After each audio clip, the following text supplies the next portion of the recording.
Ang Pilipinas ay isa sa mga agrikultural na bansa dito sa Asya. Ang pangunahing nating ikinabubuhay ay siyang pagsasaka. Tayo ay naglalabas ng bigas para sa mga ibang bansa. Ngunit, bakit ngayon, tayo naman ang siyang kumukuha ng bigas mula sa mga banyaga? Bakit nga ba patuloy ang kakulangan natin ng bigas? Nandito po tayo ngayon upang makapanayam ang ilan sa mga magsasaka dito sa Barrio Tubuyok, Bayan ng Ambali. Alis ka dyan.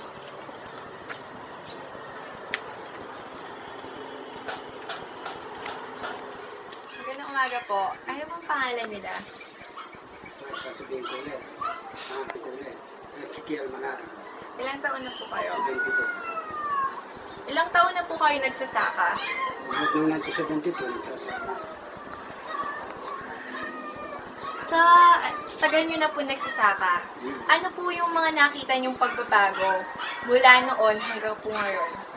Ngayon ang pagbabago sa pagsasaka, so kakamal yung pataba sa palay. Yun ang pagbabago sa pagsasaka ngayon. Sobra kamahal. Kasi yung pataba ng palay ngayon dati, 700 lang ngayon. Merong 2,000, merong 1,800. Hindi pare-pareho kung po rin sa unang palay. Ay pataba. Hindi po ba, sa mga nakaraan na araw, marami pong mga bagyong sumalanta sa lugar natin. Ano po yung mga epektong nangyari sa mga... Kasi yung nangyayari dito sa atin, dito sa Tabuyo, kalibasa, ito katugtong ng Pandabaswan, konting ulan lang lumulubog. Ganun ang sistema rito sa Tabuyo, sa pagsasaka namin. Doble kayod po kayo ngayon kasi mga binahagi. Meron lang nagbukan, baka sakali lang, ngayon kasalukuyan, marami kaming naglagay. Yung pan lang baka sakali salad ulan lang, hindi namin pinapaandar pa yung bomba namin. Meron kaming bomba rin. Kasi testing. Sa amin na yung bomba, pero niya rin. Nakatutok sa Pampanga River. Ano-ano pa po ba yung mga programa o mga antabay ng pamahalaan para sa inyong mga magsasaka? Ngayong kasalukuyan, naririnig ko sa TV, saka nakikita ko ang kailangan dito sa palit ng mga nagtatrabaho sa agrarya at saka unang-una nagpapalawat sa baryo. Unang-una yung kapitan at saka yung mga may tungkulin sa asosyasyon, kaparis namin, ngayon, kaparis ko ngayon. Yun ang problema.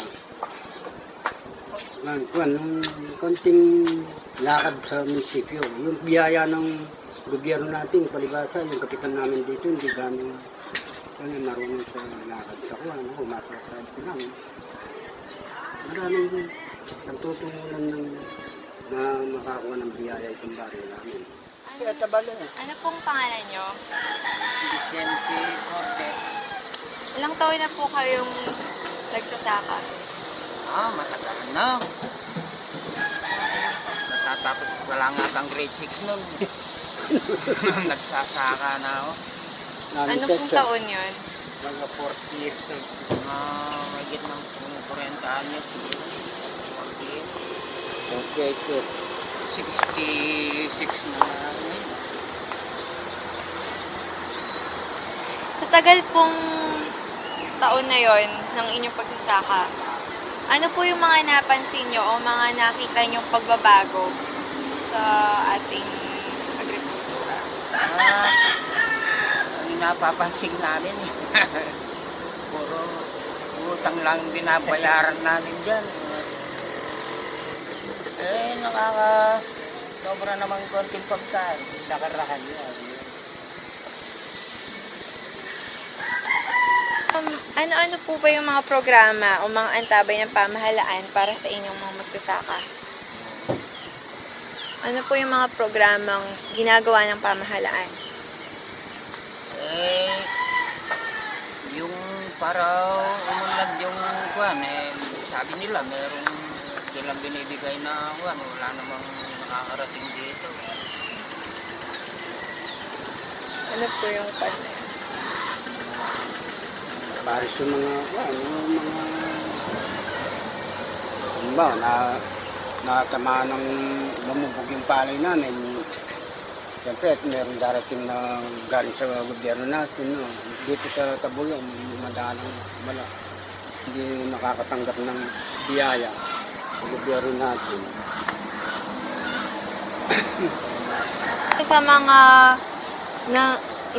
kinakaharap na problema ngayon ng mga magsasaka, yung mataas na Pataba. Bilihin. opo, mga Oo. bilihin, tsaka Oo. presyo ng pataba. Oo. Ano po yung ginagawa nyo para magkaroon ng ganung Kuminsan, Meron. sa kuwan namin, medyo matagal yung pagkuwan namin para tumaba yung lupa namin.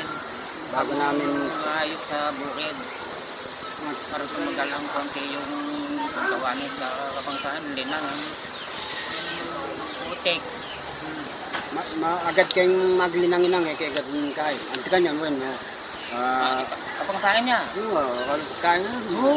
Kapag itang Pataba. karutan yung bagya yung linang may banan taba yung kay kanita na kayo masyadong nakalaw ganito na pataba. Ang gagamit ko yung pulo, gagamit namin mo luma. Naman yan. Ang malwatin linaw. Para makamenos kayo ng bagya yung pataba, lalo na yan, nakamali. 1,000 yung balso.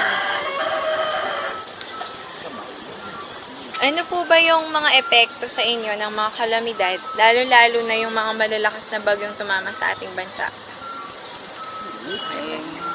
Tubig, Nalulubog, ganyan. baha.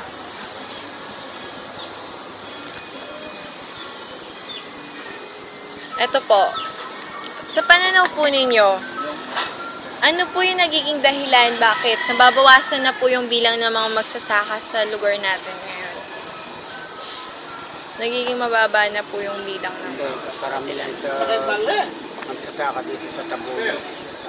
Namimili sila sa alaga ng lupa, yung mataas, binibenta, ginagawang house yan. Yung residential, tayuan ng bahay. Ay, sandala mo na inasi ka po ito. At kumakas ka sa nasi kanina, malagnat lang si Rachel. Yun, dati sinasaka niya, nabenta, dalawang residential. Yan, nakatayo yung bahay. Yun ang problema. Marami yan, hanggang doon sa dulo yan, sa dulo. Lupa sinasaka yan, kuwan yung mga ibang may lupa. Nawili sa alaga ng lupa. Bawat square meter, tumatakbo ng 1,005, 1,003. Yun, yung nangyayari. Liban po doon, hindi po ba isa sa mga dahilan ng mga magsasaka, sa tingin po nila, mababa ang tingin ng ibang tao kapag sinabing ortilano ka? Oo. Ngayon naman, sasabihin ko yung sinasabi. Sa project ng presidente natin kasalukuyan, number 1 priority yung binibigyan yun sa batas ng pinapalabas sa TV ngayon. Yun lang, masasabi ko, may tungkulin sa gobyerno namin. Kulang ang lakad. Yung bibigay sabihin mga corporate at saka yung may tungkulin sa DAR, kailangan na nila yung kailangan ng magkailangan. Ano ba? Kung mong magsasaka ka mo, mababa yung tingin na kayo talagang kahit malara. Huling tao kang burid, mabura ka bitis na harapin. Sakminto, wala. Walang kwalkar nung napanganong mo, apapangan ka nandi, apapangan tamo mo naman. Ano, sa kakaduan nito, nung manapangan tempera, nung aliway ka mo, nataliwan ng abiyot, may tagawang abiyot.